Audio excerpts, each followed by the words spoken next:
Hello दोस्तों, मैं जयकांत सैनी स्वागत करता हूं आपके अपने चैनल भारत IQ में। हम डिस्कस कर रहे हैं राजस्थान पत्रिका न्यूज़पेपर जयपुर एडिशन 5 अक्टूबर। तो बने रहिए इस वीडियो में साथ अंत तक। This lot to know and lot to discuss. तो आइए शुरू करते हैं आज का वीडियो। पेज नंबर हम तो बात की जा रही है, ये बात की जा रही है अर्थक्वेक से संबंधित यहाँ पे न्यूज़ कवर की गई है। तो मकरान क्षेत्र की बात की गई है। मकरान क्षेत्र जो है ये अरब सागर के अंदर है, उत्तरी अरब सागर में। तो यहाँ पे बता रहे हैं कि भूकंप आने की संभावना है, वैज्ञानिकों ने ऐसा कहा है, जो कि पश्चिमी घाट जो है, पश्चिमी तट जो है हमारा भारत का, वहां पे भी तबाही मचा सकता है, क्योंकि काफी हैवी स्पीड से ये भूकंप आएगा। तो देख लेते हैं कुछ इंपॉर्टेंट फैक्ट यहाँ पे। तो अरब सागर का भाग है मकरान, जहां पर कि 9 मैग्नीट्यूड का भूकंप आ सकता है। इसे ट्रिमोर के नाम से भी जाना जाता है भूकंप को, राइट। तो 9 मैग्नीट्यूड मतलब बहुत ज्यादा हैवी होता है। 7 मैग्नीट्यूड पे यदि कोई भूकंप आता है तो इसका मतलब वो तबाही मचा के ही जाएगा, मतलब मास लेवल पे डिस्ट्रक्शन करेगा ही करेगा। तो 9 मैग्नीट्यूड तो बहुत ज्यादा हो जाता है। तो जैसे कि आपने सुना होगा सुनामी जैसा जो आया था, बहुत भयंकर तबाही उसने मचाई थी, उसी प्रकार का ये आ सकता है। 9 मैग्नीट्यूड का मतलब काफी ज्यादा स्केल होता है इसका। अब ये बता रहे हैं कि पश्चिमी घाट जो तट है, मतलब पश्चिमी तट जो है, पश्चिमी घाट वाला एरिया है, वहां पे प्रभाव डालेगा ये। तो ये इंपॉर्टेंट फैक्ट है, आपको जाना जरूरी है। एपेक्स सेंटर, एपेक्स सेंटर क्या होता है? एपेक्स सेंटर ऑफ फोकस, ये चीजें हैं। सपोज कि भूकंप इस एरिया से निकलता है, मतलब लैंड से निकलता है नीचे से ये, तो इस एरिया को बोलते हैं हम फोकस, और इसका ऊपरी जो सतह वाला एरिया होता है इसे हम बोलते हैं एपेक्स सेंटर। तो सबसे ज्यादा तबाही इसी एरिया में मचाता है वो एपेक्स सेंटर वाले हैं। बहुत तेज गति से आता है ये भूकंप। तो फोकस एरिया होता है नीचे वाला, जैसे कि समुद्र के नीचे से भूकंप आता है तो ये उसका फोकस हो जाएगा, और ऊपरी पार्ट जो उसके आसपास का एरिया उसे हम बोल देते हैं एपेक्स सेंटर। तो ये बेसिक फर्क होता है इनमें। इसके अलावा एक होता है रिचर स्केल, भूकंप के मैग्नीट्यूड को मापने का काम किया जाता है रिचर स्केल पर। ये भी आपको पता होना चाहिए कि रिचर स्केल क्या होता है। तो भूकंप का मैग्नीट्यूड 9 मैग्नीट्यूड पे आ रहा है तो उसे मापा गया है रिचर स्केल पे। सीस्मोग्राफ, ये क्या होता है? वेव्स की जो तीव्रता होती है उसको मापने का काम किया जाता है सीस्मोग्राफ के जरिए। तो seismograph, Richter scale, apex centre, focus, ये आपको पता होना चाहिए। भूकंप से संबंधित बहुत ही इंपॉर्टेंट फैक्ट हैं सारे के सारे। तो ये न्यूज यहाँ पे कवर की है, इसके संबंध में कुछ इंपॉर्टेंट फैक्ट हमने यहाँ कवर किए, देखते आगे। पेज नंबर में बात की जा रही है, ये बात की जा रही है कॉल ड्रॉप की जो समस्या है, ये काफी देखी गई है उपभोक्ताओं के द्वारा। मतलब इतनी सारी, अभी तो कंज्यूमर बहुत ज्यादा हो गए हैं टेलीकॉम सेक्टर के पास, फिर भी इस प्रकार की समस्या आने से रिजॉल्व नहीं किया गया कंपनी के द्वारा, क्योंकि यहाँ पे एक ही टावर से 2G 3G 4G सेवाएं दी जा रही हैं। ये सारे के सारे चीजें बताई गई हैं। इस कारण ये जो असुविधा है ये फेस करनी पड़ रही है कंज्यूमर्स को। तो यहाँ पे कॉल ड्रॉप की समस्या ज्यादा देखी जाती है। इस हेतु ट्राई एक ऑर्गेनाइजेशन है जो उसे रेगुलेट करने का काम करती है। इसका फुल फॉर्म है telecom regulatory authority of India. इसके वर्तमान में जो अध्यक्ष हैं, ये नए अध्यक्ष बने हैं PD वाघेला। तो इनके बारे में आपको पता होना चाहिए, बहुत ही इंपॉर्टेंट पर्सनैलिटी बन जाती है। ट्राई रेगुलेशन का काम करती है, इस प्रकार की चीजों को लेकर के टेलीकॉम सेक्टर को रेगुलेट करने का काम करती है ट्राई। देखते हैं आगे। तो पेज नंबर 2 है, यहाँ पे पेज नंबर 2 पे बात की जा रही है जयगढ़ फोर्ट। जयगढ़ फोर्ट जो है जयपुर के अंदर स्थित है। तो इससे संबंधित कुछ हम इंपॉर्टेंट फैक्ट देख लेते हैं यहाँ पे। जयगढ़ फोर्ट को चिल्ल का टीला भी बोला जाता है, सबसे इंपॉर्टेंट फैक्ट। इसे मानसिंह प्रथम, मिर्जा जयसिंह एवं सवाई जयसिंह ने मिलकर के बनवाया था, और इस दुर्ग का नाम मिर्जा जयसिंह के नाम पर रखा गया है, जयगढ़ फोर्ट। तो ये आपको बहुत ही इंपॉर्टेंट फैक्ट है, पता होना चाहिए कि जयगढ़ फोर्ट किसके नाम पर रखा गया है। तो मिर्जा जयसिंह के नाम पर रखा गया है, और 3 लोगों ने मिलकर के इसको बनवाया है। इसके अलावा इसमें विजयगढ़ी तोप डालने का कारखाना ये इसके अंदर स्थित है। सबसे इंपॉर्टेंट जयवाण तोप इसके अंदर रखी गई है, जिसे सवाई जयसिंह द्वितीय के शासनकाल में निर्मित किया गया था। तो जयवाण तोप एशिया की सबसे बड़ी तोप है, और इसे सवाई जयसिंह द्वितीय के समय निर्मित किया गया था। जयवाण तोप को बहुत ही इंपॉर्टेंट है। 1975 में इंदिरा गांधी सरकार ने यहाँ पे खुदाई कराई थी, क्योंकि उनको किसी ने बताया था कि यहाँ पे बहुत बड़ा एक खजाना है। तो उसको ढूंढने के लिए, उसे सर्च करने के लिए यहाँ पे खुदाई कराई गई थी इंदिरा गांधी सरकार के द्वारा 1975 में। ये घटना बहुत ही इंपॉर्टेंट है, इसके लिए संबंधित घटना है ये। तो इसके बारे में आपको पता होना चाहिए। ये सारे के सारे इंपॉर्टेंट फैक्ट हैं, सभी के सभी एग्जाम में पूछे गए हैं, कई बार पूछे गए हैं जयगढ़ फोर्ट के बारे में। देखते हैं आगे। पेज नंबर 3 पे बात की जा रही है। पेज नंबर 3 बहुत ही important wild life environment related news है। यहाँ पे चिंकारा की बात चल रही है। चिंकारा एक स्टेट एनिमल भी है राजस्थान का, राइट। तो देख लेते हैं कुछ फैक्ट हम इससे संबंधित इंपॉर्टेंट। चिंकारा राजस्थान का राज्य जानवर है। इसके अलावा ऊंट लाइव स्टॉक के हिसाब से राजस्थान का स्टेट एनिमल है। तो आपको ये ऑप्शन के हिसाब से देखना पड़ेगा कि दोनों आ रहे हैं या उनमें से एक आ रहा है, क्योंकि जब भी हम बात करेंगे स्टेट एनिमल की तो चिंकारा उसके अंदर आता है, लेकिन लाइव स्टॉक के अकॉर्डिंग देखें तो उसके अंदर कैमल आता है। जो बहुत ही इंपॉर्टेंट फैक्ट है, आपको पता होना चाहिए कि स्टेट एनिमल कौन सा है हमारा। तो ये आप ऑप्शन के हिसाब से एग्जाम पेपर में जब आते हैं तो आप वहां पर इसे एलिमिनेट कर सकते हैं देख करके कि क्या सही है। चिंकारा को वैज्ञानिक भाषा में बोला जाता है गैजेला बेनेटी। ये भी पूछा गया एग्जाम में कई बार कि इसको वैज्ञानिक नाम क्या है चिंकारा का। अब हम देख लेते हैं, जैसलमेर के लाठी क्षेत्र में चिंकारा में बीमारी की शिकायत है पाई गई है अभी, हाइपोडर्मा बोविस। तो ये बीमारी की बात की जा रही है इस न्यूज आर्टिकल में, हाइपोडर्मा बोविस के बारे में, ये बीमारी के बारे में बात की जा रही है इस न्यूज आर्टिकल में। तो लाठी क्षेत्र के संबंध में आप मेरे को कमेंट बॉक्स में बताइए कि लाठी क्षेत्र क्यों फेमस है।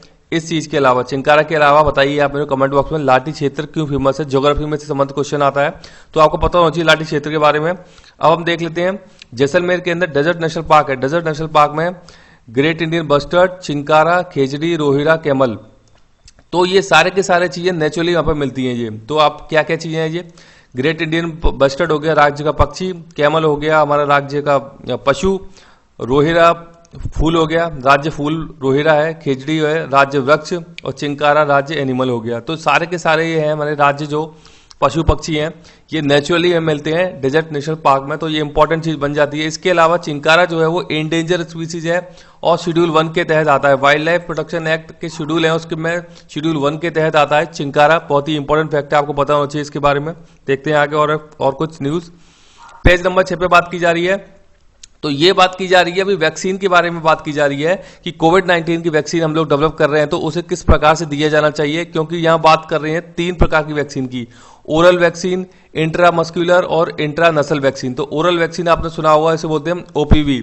जैसे कि आपने सुना है पल्स पोलियो की वैक्सीन दी जाती है तो ओपीवी बोलते हैं, मतलब कि मुंह में इसकी ड्रॉप डाली जाती है, ये होता है ओपीवी। इसके अलावा इंट्रामस्कुलर में क्या होता है, इंजेक्शन दिए जाते हैं वैक्सीन के तौर पर। बीसीजी का टीका आपने सुना होगा, ये एक प्रकार का वैक्सीन ही है, तो वहां पे ये इंट्रामस्कुलर वैक्सीन बोली जाती है जिसमें कि आपको इंजेक्शन के देके वैक्सीन दी जाती है। तो यहाँ पे बता रहे हैं ये कि इसमें कई सारे संसाधन और पैसे ज्यादा लगते हैं ओपीवी और इंट्रामस्कुलर वैक्सीन में। इसके अलावा इंटरनसल जो वैक्सीन है ये उस हिसाब से थोड़ी सी कॉस्ट इफेक्टिव पड़ेगी, सस्ती पड़ेगी। इसका कारण ये है कि इंटरनसल वैक्सीन ऐसी वैक्सीन होगी जिसे खुद भी इंसान सेल्फ ले सकता है, तो उसमें संसाधन की आवश्यकता जरूरत नहीं होगी मैं ज्यादा कि उसमें हेल्थ वर्कर चाहिएंगे, उसमें कुछ और जो भी एडिशनल चीजें चाहिए होती है उनके लिए वो लगाने के लिए नहीं चाहिएगी। इंटरनेशनल वैक्सीन यदि डेवलप कर लेते हो कोविड-19 के लिए तो कोई भी व्यक्ति मार्केट से परचेज करके स्वयं ही ले सकता है। ये नाक के द्वारा शरीर में इसको प्रवेश कराया जाता है, इसको बोलते हैं इंट्रानसल वैक्सीन। तो इसको लेकर के चर्चा चल रही है इस न्यूज के अंदर, ये न्यूज आर्टिकल कवर किया गया है कि इंटरनसल कोविड-19 के लिए प्रयोग किए जाने की बात कर रही है। और टी कोशिका की बात की गई है इस आर्टिकल में। टी कोशिका क्या होती है, हमारी बॉडी के अंदर सेल्स होते हैं उनमें टी कोशिका होती है, इसे मेमोरी कोशिका भी कहा जाता है।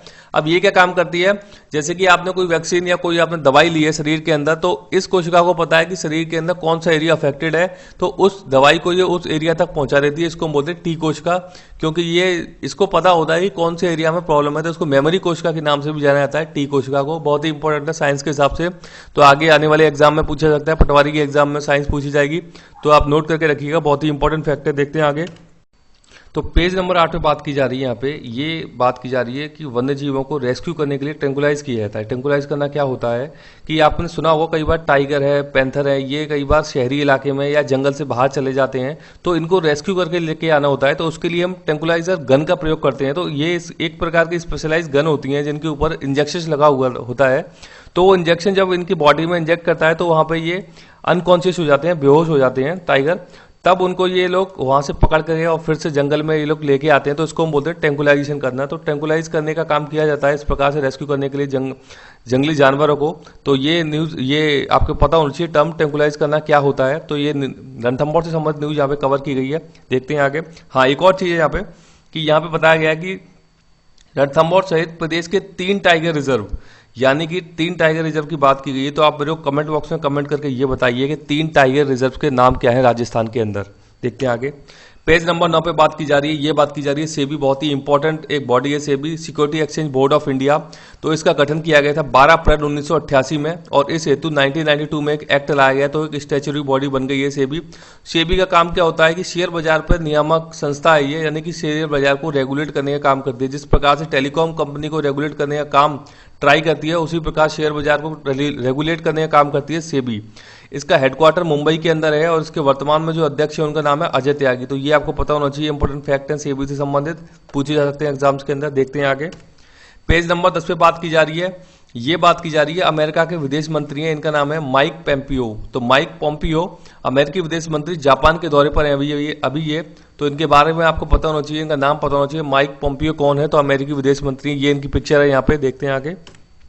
पेज नंबर 10 पे बात की जा रही है सऊदी अरेबिया से संबंधित न्यूज है और मुस्लिम जो समुदाय है उनसे संबंधित बहुत ही इंपॉर्टेंट न्यूज है। तो आपने मक्का मदीना का नाम सुना होगा, बहुत ही फेमस रिलीजियस प्लेस है मुस्लिम धर्म में ये। तो आपको पता होना चाहिए मक्का मदीना कहाँ पे स्थित है। मक्का मदीना सऊदी अरब के अंदर स्थित है। मैं आपको मैप के थ्रू बताऊंगा अभी इसको, तो बहुत ही इंपॉर्टेंट है ये। तो सऊदी अरब ने मक्का हेतु उमरा यात्रा शुरू की है। ये मक्का, क्योंकि कोविड-19 के कारण सारी की सारी यात्राएं बंद थी अभी ये, तो सऊदी अरब देश ने मक्का हेतु उमरा यात्रा शुरू कर दी है। ये यहाँ पे न्यूज कवर की गई है। तो सऊदी अरब की राजधानी का नाम है रियाद यहाँ पे, और यहाँ के किंग है सलमान। तो ये आपको पता होना चाहिए, बहुत ज्यादा चर्चा में रहता है। सऊदी अरब बड़ा कंट्री है और इकोनॉमिकली काफी अच्छा कंट्री है ये, तो इंपॉर्टेंट बन जाता है। देखते हैं इसका एक मैप में एक बार नजर डाल देते हैं। तो ये आप देख सकते हैं हमारा प्यारा बात इंडिया के रेफरेंस में ये आ जाता है बीच में अरेबियन सी, और अरेबियन सी से यहाँ पे हम पहुंच जाते हैं सऊदी अरेबिया। इसका कैपिटल है रियाद। सऊदी अरेबिया के वेस्टर्न पार्ट में है मदीना, और ये आप देख सकते हैं मक्का। ये दोनों ही पार्ट है मक्का मदीना।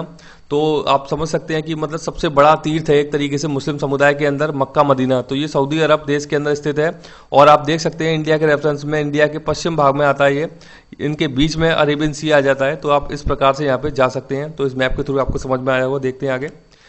पेज नंबर 10 पे बात की जा रही है। ये यहाँ पे बात की जा रही है कि मैक्सिको सिटी की बात की जा रही है यहाँ पे ये। तो मैक्सिको के जो प्रेसिडेंट है उनका नाम है आंद्रे मैनुअल लोपेज ओब्रेडोर। तो मैक्सिको के जो प्रेसिडेंट है उनका नाम आपको पता होना चाहिए, आंद्रे मैनुअल लोपेज ओब्रेडोर।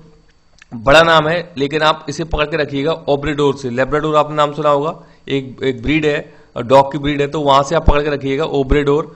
तो आप इसे कोरिलेट कर लीजिएगा, एग्जाम के अंदर पूछा जाए, बड़ा नाम है, आपको याद नहीं रहेगा। तो मैक्सिको के जो प्रेसिडेंट है उनका नाम पता होना चाहिए, क्योंकि इनको हटाने के लिए मांग चल रही है, प्रदर्शन चल रहे हैं काफी सारे मैक्सिको के अंदर। तो इंपॉर्टेंट बन जाता है, चर्चा में काफी है ये इशू। तो मैक्सिको जो है उसकी राजधानी मैक्सिको सिटी है। देख लेते हैं इस पर, एक मैप पर नजर मार लेते हैं हम। तो ये है मैक्सिको, ये आप देख सकते हैं। इसकी कैपिटल है मैक्सिको सिटी। यहाँ पे ईस्ट में गल्फ ऑफ मैक्सिको आ जाता है, ये है गल्फ ऑफ कैलिफोर्निया यहाँ पे। तो ऊपर ये जो है ये पूरा का पूरा यूनाइटेड स्टेट ऑफ अमेरिका है जो इससे बॉर्डर शेयर करता है। यहाँ पे गुटेमाला और बेलिज, इसकी कैपिटल है गुटेमाला की। तो ये इससे बॉर्डर शेयर करता है। ये पैसिफिक ओशन हो जाता है इधर। ये कैरिबियन सी है यहाँ पे, फिर इसके इधर ये इससे हालांकि बॉर्डर शेयर नहीं करता है, लेकिन आपको लोकेशन पता होना चाहिए। तो मैक्सिको जो कंट्री है, इसके ईस्ट में गल्फ ऑफ मैक्सिको, वेस्ट में मतलब कि आप बोल सकते हैं नॉर्थ वेस्ट में है इसके गल्फ ऑफ कैलिफोर्निया, ये आपको पता होना चाहिए। और वेस्ट में इसके पैसिफिक ओशन है। और कंट्रीज आपको कौन कौन सी शेयर कर रही है ये आपको पता होना चाहिए, बाउंड्री। आगे देखते हैं। पेज नंबर 10 से बात की जा रही है, ये बात की जा रही है जॉर्डन देश की। तो जॉर्डन के पीएम का इस्तीफा मंजूर हो गया है, तो इसीलिए जॉर्डन के बारे में देख लेते हैं थोड़ी चर्चा। राजधानी जॉर्डन की अम्मान है, और यहाँ पे हम ये इसकी न्यूज कवर की गई है। इसका मैप देख लेते हैं एक बार। तो ये है जॉर्डन की कैपिटल मैं आपको बता चुका हूँ, अम्मान है। यहाँ से इजराइल इसको शेयर करता है। इन दोनों के बीच में बहुत ही फेमस है डेड सी, खारे पानी, मृत सागर जिसे हम बोलते हैं, खारे पानी के लिए बहुत ही फेमस है दुनिया के अंदर। डेड सी इजराइल और जॉर्डन के बीच में आता है। जॉर्डन से बॉर्डर शेयर करते हैं इजराइल। ये है आपका सऊदी अरेबिया, यहाँ पे इराक, और ये है सीरिया। तो ये आपको पता होना चाहिए कि जॉर्डन से कौन कौन से देश बॉर्डर शेयर करते हैं और क्या इंपॉर्टेंट चीजें हैं। तो डेड सी आप जरूर याद रखिएगा, बहुत ही इंपॉर्टेंट है। देखते हैं आगे। पेज नंबर 10 से बात की जा रही है, ये बात की जा रही है न्यू कैलिडोनिया। न्यू कैलिडोनिया एक टेरिटरी है, एक द्वीप समूह है ये ओशन के अंदर, पैसिफिक ओशन के अंदर। तो ये द्वीप समूह फ्रांस की टेरिटरी है। आपको पता होगा पहले जब साम्राज्य विस्तारवादी नीतियां होती थी, पहले जब ब्रिटिश टाइम की बात चली, तो उस समय कहीं ना कहीं अपने साम्राज्य विस्तार चलते रहते थे। तो ये कैलिडोनिया एक द्वीप समूह है, सिर्फ फ्रांस की टेरिटरी है वर्तमान में। जो इस पर कब्जा कर लिया था फ्रांस ने 1853 में कब्जा किया था, 1853 में कब्जा कर लिया था, और वर्तमान में फ्रांस की टेरिटरी है। तो यहाँ पे अब जनमत संग्रह चल रहा है। जनमत संग्रह में ये बात निकल के आ रही है कि ये लोग फ्रांस से अलग होना चाहते हैं और अलग देश बनना चाहते हैं ये लोग। तो अब देखते हैं आगे न्यूज इसके बारे में आएगी, तो इसलिए इंपॉर्टेंट हो जाता है न्यू कैलिडोनिया। तो इसका मैप देख लेते हैं एक बार कि कहां पे स्थित है ये आप देख सकते हैं, ये ऑस्ट्रेलिया महाद्वीप है। ऑस्ट्रेलिया महाद्वीप के ईस्ट वाली साइड में ये है न्यू कैलिडोनिया, ये द्वीप समूह है न्यू कैलिडोनिया। तो ये पूरा का पूरा पैसिफिक ओशन है। ये जा रही है इक्वेटर यानी कि विषुवत रेखा, और ये जो इस प्रकार से लाइन जो आ रही है इसको हम बोलते हैं international date line. International date line को 4 बार मोड़ा गया है, ये आपको पता होना चाहिए। तो यहाँ पे इसकी स्थिति है न्यू कैलिडोनिया की। ये आप इसका लार्जर पिक्चर देख सकते हैं, इस प्रकार से द्वीप समूह है ये पूरा का पूरा, कई सारे द्वीप है इसके अंदर न्यू कैलिडोनिया। तो यहाँ पे जनमत संग्रह चल रहा है कि ये फ्रांस के अंदर शामिल होना चाहते हैं या अलग कंट्री बनना चाहते हैं। तो काफी चर्चा में, आपको पता होना चाहिए इसके बारे में। देखते हैं आगे। पेज नंबर 10 से बात की जा रही है, ये बात की जा रही है किर्गिस्तान देश की। तो किर्गिस्तान देश की, तो यहाँ पे संसद के बारे में जान लेते हैं। किर्गिस्तान की संसद का नाम है सुप्रीम काउंसिल। इंपॉर्टेंट फैक्ट है, आपको जानना जरूरी है, ये इसकी न्यूज यहाँ पे कवर की गई है। किर्गिस्तान की राजधानी बिश्केक है और ये सेंट्रल एशियन कंट्री है, यानी केंद्रीय एशियन देश है, इसे बोलते हैं सेंट्रल एशियन कंट्रीज। इसका जो बॉर्डर शेयर करते हैं किर्गिस्तान का, उनका नाम है कजाकिस्तान, चीन, उज्बेकिस्तान, तजाकिस्तान। तो 4 देश हैं जो कि किर्गिस्तान के साथ में बॉर्डर शेयर करते हैं। मैं आपको मैप दिखा देता हूँ इसका एक बार, तो ताकि अच्छे से आपको समझ आएगा। ये आप देख सकते हैं किर्गिस्तान है, यहाँ पे उज्बेकिस्तान, ताजिकिस्तान, ये है चाइना वाला पार्ट है, और कजाकिस्तान, ये इससे बॉर्डर शेयर करते हैं 4 देश। तो ये सेंट्रल एशिया कंट्री है, सारे के सारे ये कंट्री सेंट्रल एशियन कंट्री हैं। मैंने आपको बताया था खिचन जोधपुर के अंदर जो है कुर्जा पक्षी जो आता है, डेमोसाइल क्रेन जिसे हम बोलते हैं, वो इन सेंट्रल एशिया कंट्री से ही आता है प्रतिवर्ष भारत के अंदर। तो इंपॉर्टेंट है, आपको इसके बारे में पता होना चाहिए।